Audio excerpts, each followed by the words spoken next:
Paulo Uccello is a Florentine painter who's known predominantly for one thing, his love of perspective.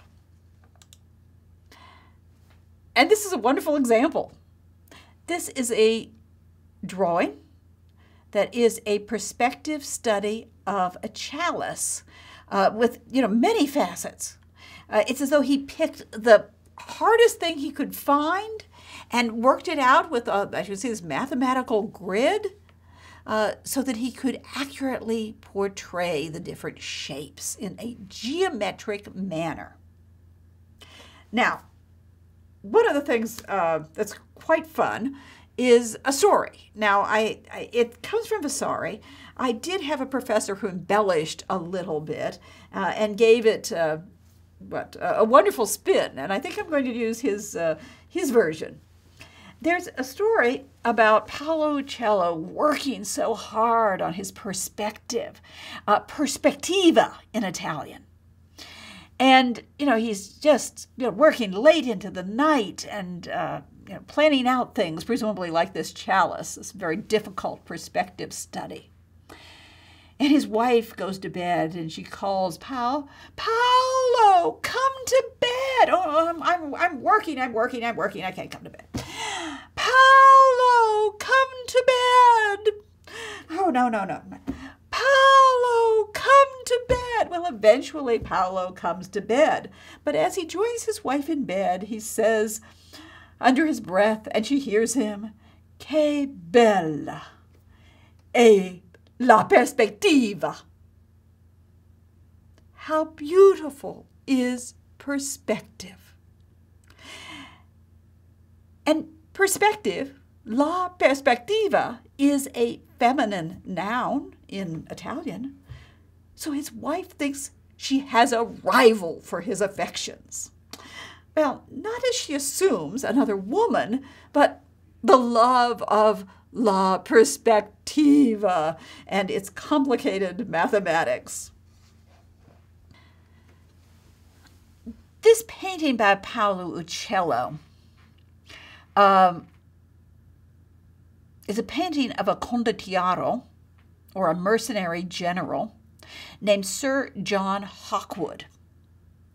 It's a fresco from and in the Cathedral of Florence, but I believe it has been transferred to canvas and now sort of hangs on the wall as though it were a painting. But originally it was part of the structure, the wall of the cathedral.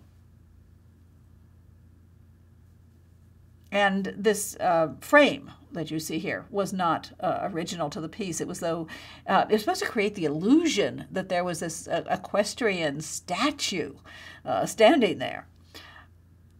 Okay, who is the condottiero? His name is Sir John Hawkwood, and he was an Englishman. He was an Englishman that came down to Italy and was one of the most successful of these mercenary generals. He fought for Florence, among other people, from about 1377 to 1394. And so this is the painted version of an equestrian monument, in honor of Sir John Hawkwood. Now, one thing you may notice when you look at this, that there's something a little strange. It looks like on the pedestal, we're looking up from under. We see these coats of arms. We see a little sort of cofferding. We do see Paulo Uccello's name with the word opus, work of Paulo Uccello, and an inscription, and we're looking up under the cornice. In other words, we're seeing the pedestal, this very elaborate decorated pedestal, as though we are below it and looking up. But when we look at the horse and rider, it's as though we're looking straight on. Well, that seems a little strange. How could that have happened? Well, we know that the officials of the Opera del Duomo made him destroy and repaint part of his fresco. And we don't know, but there is speculation about why that might be. Remember, Uccello is just enthralled with difficult perspective views. And the view of an equestrian monument from below, from the angle that we're seeing the pedestal, would be that you'd be looking up perhaps into the belly of the horse, as though seen from below. And, maybe what you'd be seeing of the human being would be his feet dangling down. And perhaps, quite distorted, like you're looking up at something very, very high, which, this is speculation. We don't know.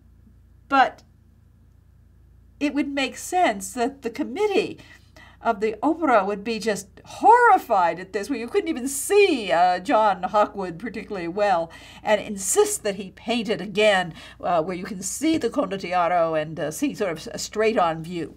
They didn't appreciate perspectiva and a consistent perspectiva as much as Paulo Uccello.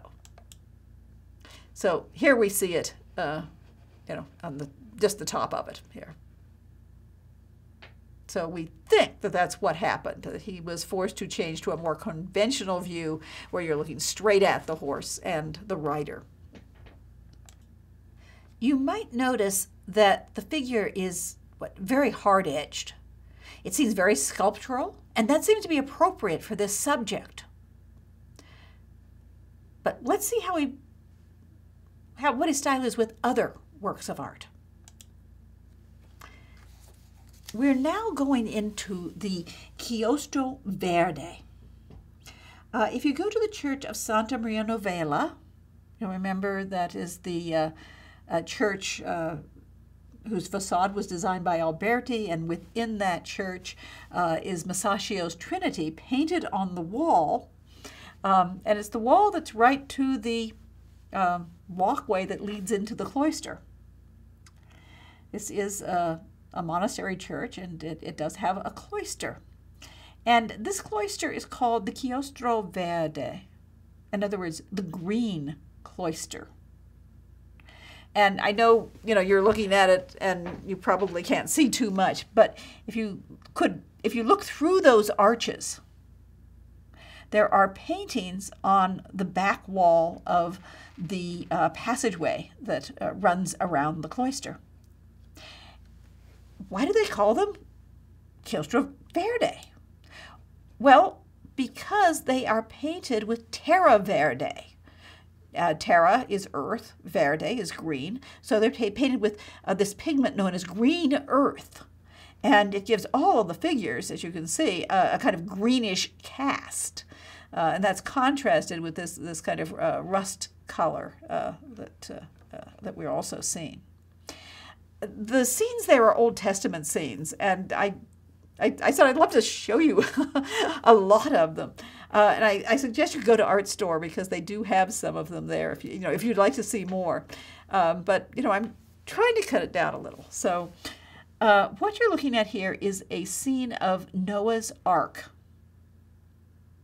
And it's called usually the deluge, the flood.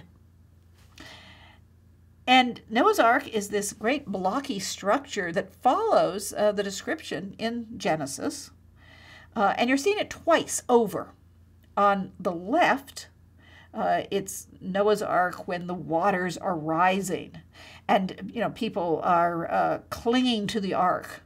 Or they're in the water and they're trying to be saved. They're riding horses, or they're grasping trees, or as we'll see, one man is jumping into a barrel, so maybe he can weather the flood in riding in a barrel.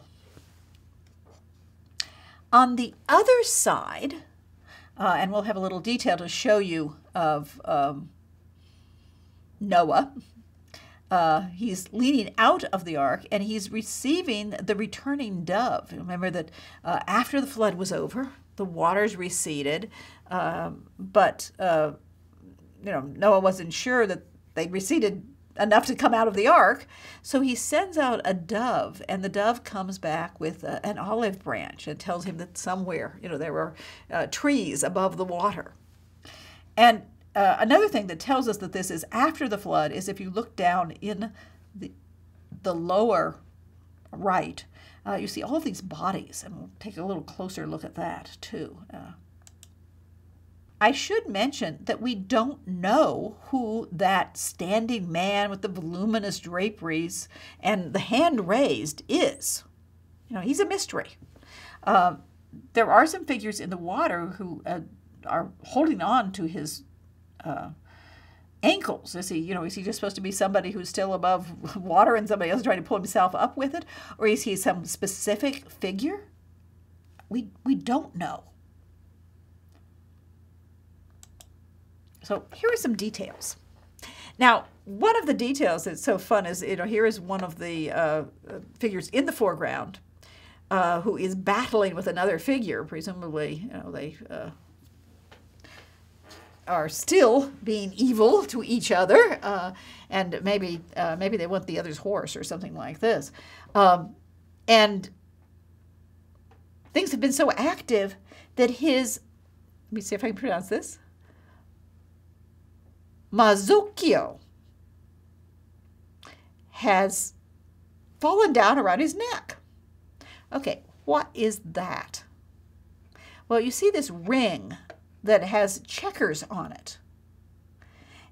This would be made out of wire or wicker or cloth, maybe padded, but it's a form that you would put on your head, not around your neck. You put on your head, and then you would take fabric, often attached to it, and wrap it all around and create your own design for a turban.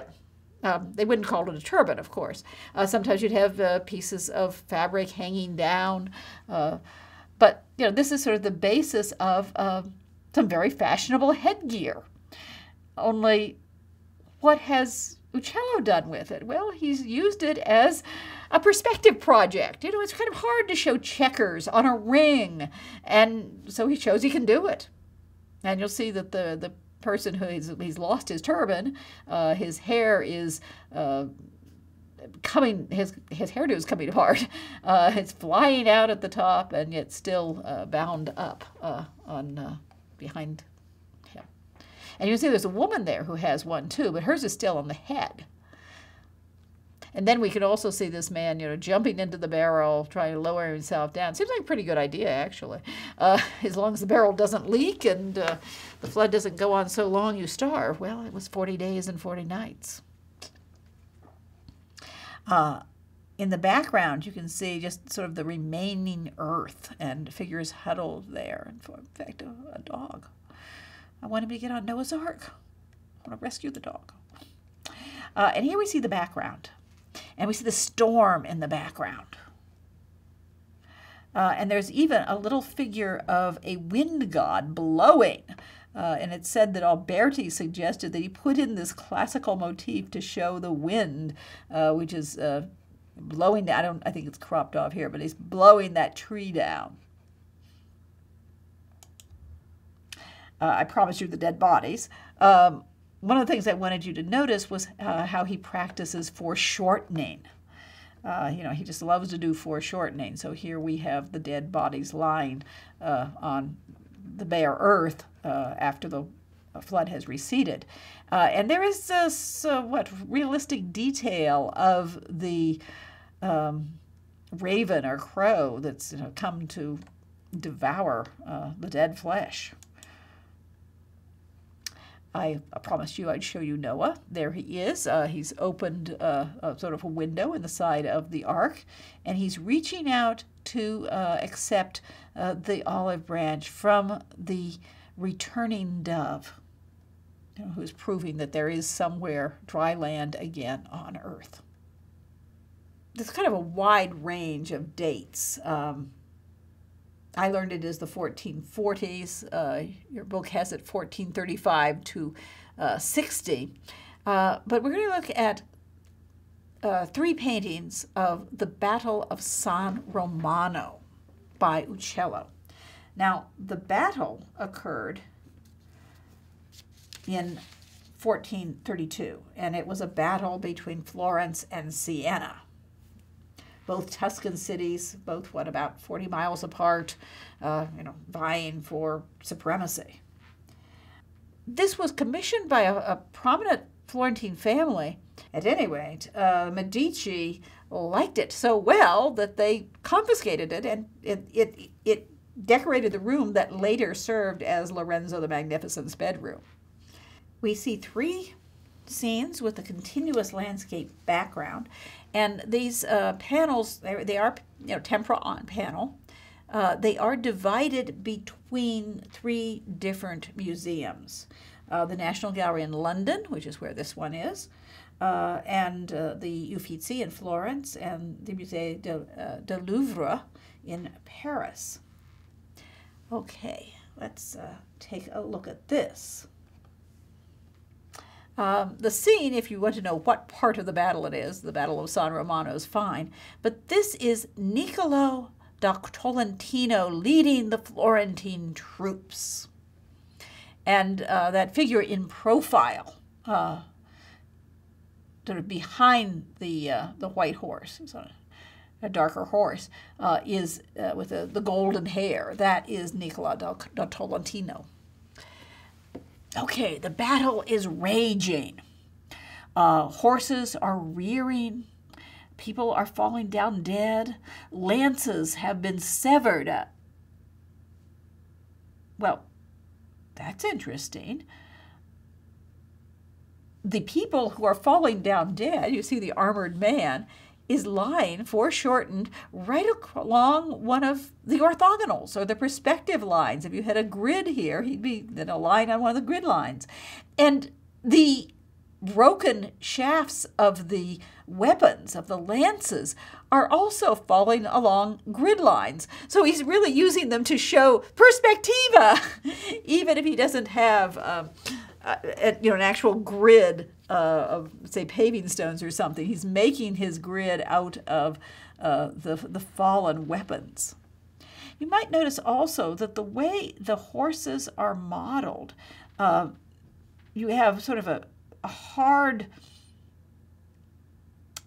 it's not really a line, but it's between 2 different shades, this hard edge between where the shadow meets, say, the lighter area of the horse. And it makes the horses appear almost as though they are wooden horses from a carousel, a merry-go-round or something, rather than living, breathing creatures who are engaged in a battle here. And we can look into the background, and we see sort of a mountainous landscape, people running around. And this originally was taller. We think that it originally was an arc or an arch-shaped top, so that it would fit in the original room. We sometimes call spaliere paintings, which are essentially paintings hung. The word spaliere means shoulder, so shoulder height above wainscoting. And a lot of times you would have the paintings actually built into the architecture. I mean, they'd be separate panels, but you might have a framework within, say, the groin vaults, and it would be made to fit right there. That's the reason we don't see a horizon at all. The background is there might have been one, but it has been cut off and made this rectangular shape. There is the detail of the general. Niccolo da Tolentino leads the Florentine troops, and he looks like a very young general to me. There's beautiful patterning in his garments, in the helmet, in the armor, in the cloth, and of course that beautiful linear profile that is so beloved in the 15th century. They love to show people, actually, especially pictures of women, but this will do, with a beautiful profile view. And here, I'm looking closer, just want you to see that dead soldier still in his armor, foreshortened, with the broken lances, and they all lie on the perspective grid lines. They didn't put this one in your book, but this is the next step in the battle. You can see it's kind of symmetrical with the general in the middle, and he's going to be engaged in the battle. And then, this is in the Louvre, we have the panel that is in the Uffizi. And here we see the Sienese commander is thrown from his horse, which means that this is going to solve the battle. This is the Florentines are going to win. I wanted to point out a couple of things here. Of course, we've got some more of those horses who do seem to be particularly hard-edged and stylized and modeled so that they look almost like, well, you know, he said merry-go-round horses. They rear. He's trying to give you action. You can see one from the rear, one where we're looking at the belly. This poor horse has been probably pierced by a lance and is dying. But you also notice this one horse that's bucking. Its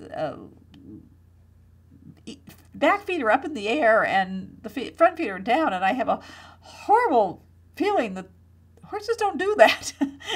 It's a very complicated pose, and it shows off his ability to do foreshortening very well, which is probably why he did it. And here I want to show you a detail of the horse that's been wounded and dying. We're seeing foreshortening. We're seeing the unusual point of view. But once again, the lances are all falling along the perspective grid lines, along the orthogonals. Que bella è la perspectiva! And just some other details here of the landscape. And you can see that there's a hunting scene going on in the background, in the landscape. And he's put in little pictures of hares jumping around, and some in profile, almost like they're heraldic creatures, and one who's fleeing away. I think that might be a deer. One who's fleeing, and we're seeing a little bit from the back, a little foreshortening. And then there's the hunting dog who's chasing the hare, and also in profile in this very elegant little shape. And then people with the crossbows run in. I don't know, that might be part of the story of the battle, or it might be paralleling the hunting of people and animals.